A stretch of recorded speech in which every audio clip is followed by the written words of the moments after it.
अनगायैबो जोङो गुरुदेव कालीचरण ब्रह्मनि फिलसफिखौ फोथांनायनि थाखाय जोङो थुनलाइनि गेजेरजों जोङो नाजालांदों आरो लाइमोनफोरखौ जोङो गोहोगोरा खालामनो थाखाय लाइमोन आफाद दादों। बुंदोंमोन गवालपारा जिल्लाया आसामावनो थानांगौ। बे बिराद गिदिर मोनसे थांखि। मानो होननानै बुङोब्ला गवालपारा जिल्लाया जुदि आसामावनो थायोब्ला आसामनि राव थुनलाइ हारिमु बियो थांनानै थागोन। सापागुरि कक्लाबारि ब्रह्म मन्दिराव ब्रह्म धोरोम आफादनि 50 बोसोरारि जाफुंसारनायखौ खुंनायनि हाबाफारिनि सायाव बेयाव जथुमदों आरो लोगोसे बे हाबाफारियावनो जोङो थांनाय साननैसो सिगां केबिनेट मिटिंआव रुपसि एयारपर्टनि नामखौ गुरुदेव कालीचरण ब्रह्मनि मुङै दोननांगौ होननानै थांखि मोनसे आजावदों।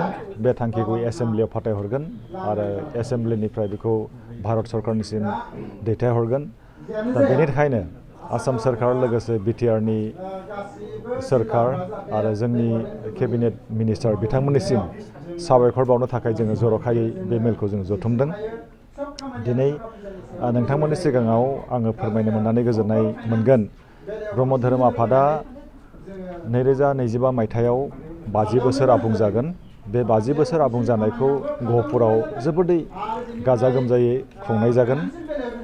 बेयाव आङो गिबियावनो नोंथांमोननि मेडियानि गेजेरजों खावलायखानो सानदों साफ्रोमबो रायजो राजाफ्रा जाहाथे बे हाबाफारियाव लोब लोब बाहागो लाहैयो। बेनिफ्राय आङो बुंबावगोन नोंथांमोननि चेनेलनि गेजेरजों जे आसाम सरकारा दि बिथांमोननि केबिनेटआव रुपसि एयारपर्टखौ गुरुदेव कालीचरण ब्रह्मनि मुङै मुं दोनगोन आरो बेखौ थांखि आजावनाय जादों। बेखौ एसेम्ब्लियाव बिथांमोनहा दैथायहरगोन। बेनि थाखाय जों साफ्रोमबो ब्रह्म धोरोम सिबियारिफोर ब्रह्म धोरोमनि जेसेबां दालाइसा आफादफोर दङ जोङो खौसेयै जोङो बाख्नायदों, जोङो गोजोननाय मोनदों आरो साबायखर बावदों। मानो होनबा सोरखारा बे बिथिङाव बिराद गिदिरथार मोनसे थांखि आजावदों। जोङो मिजिंथिदों केबिनेटआव बे आजावनाय डिसिसना एसेम्ब्लियावबो आजावजागोन आरो भारत सरकारा आसाम सरकारनि मोनसे डिसिसनखौ गनायगोन आरो रुपसि एयारपर्टआ गुरुदेव कालीचरण ब्रह्म एयारपर्ट मुङै मिथिजागोन होननानै जोङो मिजिंथिदों। आङो बुंगोन सोरखारनि मोनसे थांखि लानायखौ जोङो बयबो मान होनांगौ। दिनै जों नुनो मोनदों सोरखारनि बे मोजांथार थांखि आजावनायखौ सोरबा साफा सानै मानसिया अप'ज खालामदों। बेयाव आङो बुंगोन सोरखारा जों बयनिबो थाखायनो सिन्था खालामदों, मोजां खामानि मावदों। बेनिखायनो आसाम सरकारनि बे गेदेरथार थांखिखौ जोङो मान होलायनांगौ। जोङो बुंबावनांगोन गुरुदेव कालीचरण ब्रह्मआ बर' समाजनि थाखायल' खामानि मावाखै। जेब्ला बेंगला पार्टिशन जादोंमोन 1905 मायथाइयावनो पार्टिशन जादोंमोन। बै समाव गवालपारा जिल्लाया बेंगलजों थाफानांगौ होननानै मोनसे प्लेन पलिसि खालामदोंमोन। गुरुदेव कालीचरण ब्रह्मआ बुंदोंमोन गवालपारा जिल्लाया आसामावनो थानांगौ। बे बिराद गिदिर मोनसे थांखि। मानो होननानै बुङोब्ला गवालपारा जिल्लाया जुदि आसामावनो थायोब्ला आसामनि राव थुनलाइ हारिमु बियो थांनानै थागोन। बेनिफ्राय बै समाव मोनफ्रोमबो फरायसालिफ्राव बेंगलि रावखौ मिडियाम अफ इन्सट्राक्सन हिसाबै बाहायनाय जायोमोन। गुरुदेव कालीचरण ब्रह्मआ असमिया राव थुनलाइ सोलोंथाइखौ नोजोर बोनानै बिथाङा डिमान्ड होदोंमोन आसामाव असमिया रावखौ मिडियाम अफ इन्सट्राक्सन महरै बाहायनांगौ होननानै बिथाङा डिमान्ड होदोंमोन। आरो बै समाव बर' रावादि मोनसे बिजों जानांगौ बेनि सोमोन्दै साननोबो हायाखैमोन गुरुदेब। मानो होनबा जोंनि बर'नि राव थुनलाइ फोथाराव एसे जौगानाया गैयामोन। बेनि थाखायनो जोङो दिनै गुरुदेबखौ मान होनानै आसाम सरकारा जि मोनसे केबिनेट डिसिसन लादों बेखौ जोङो बयबो मान होनांगोन। आरो आङो गुबुन गुबुन हारिनि आफादफोरखौ खावलायदों जाहाथे डक्टर हिमन्त बिश्व शर्मा मानगोनां चिफ मिनिस्टार अफ आसाम बिथांनि दैदेननायाव आसाम केबिनेटआव जि मोनसे गेदेरथार थांखि लादों बेखौ जाहाथे बयबो मदद खालामो बेखौनो आङो खावलायदों गुरुदेब कालिचरन ब्रह्म ट्रास्टनि जानानै। ब्रह्म धोरोम जौगानायनि थाखाय माबा मोनसे थांखि लादों नामा? ब्रह्म धोरोम जौगानायनि थाखाय जोङो गोदोनिफ्राय नाजाबोदों 50 बोसोर जोङो जाफुंसार जासिगोन। जि खामानि मावदों जोङो रायजोफोरनि मददजोंनो जों खामानि मावदों। देग्लायनिफ्राय जोङो बुंनांगोन देग्लायनिफ्राय बांसिन होननानै जों बुंनांगोन सोरखारनिफ्राय जों बांसिन मददखौ जों मोननो हादों। 2 बोसोर 3 बोसोर सिगांनिफ्रायनो बिटिआर सोरखारा जोंखौ मदद खालामबोदों। 18 एप्रिल गुरुदेब कालिचरन ब्रह्मनि जोनोम सान बेखौ खुंनो थाखाय बिटिआर सोरखारा गुरुदेब कालिचरन ब्रह्म ट्रास्टनो बोसोराव 10 लाख रां होबोदों।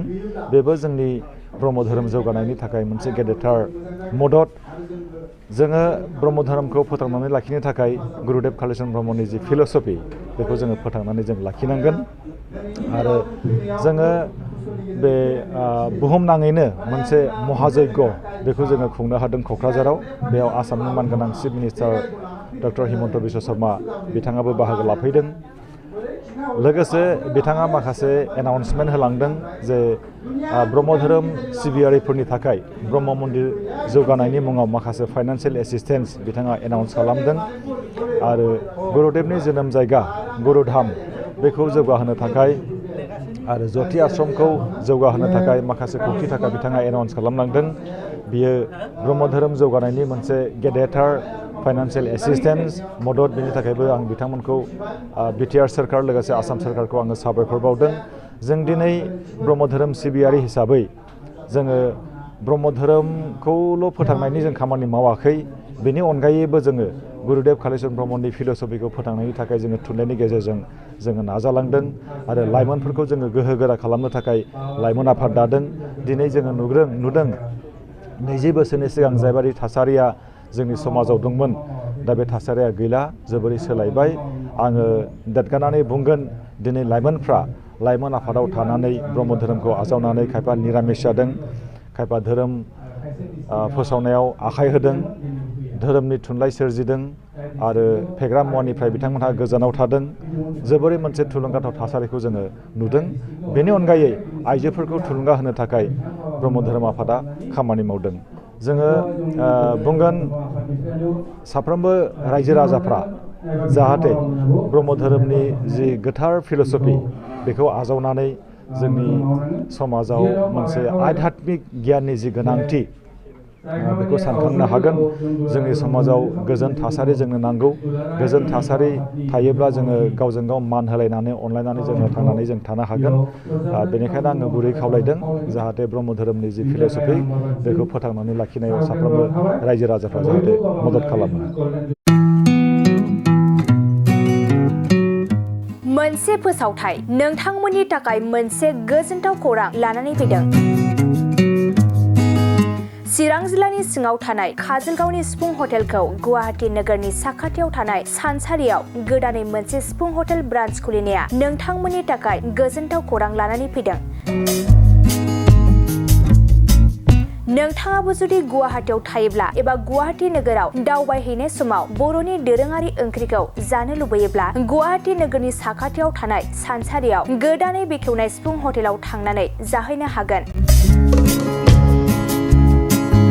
बे सिफुं हटेलाव नोंथाङा बाङाय बेसेनावनो बर'नि गोबां गुबुन गुबुन दोरोङारि जाग्रा ओंख्रिफोरखौ मोननो हागोन। अनला दाउ, सबाय दाउ, अमाजों नारजि, मैथा अमा, ना बाथोन, थारुन ना, थारुन अमा आरो गोबां बायदि बायदि बर'नि ओंख्रिखौ बे बर'नि सिफुं हटेलाव मोननाय जायो।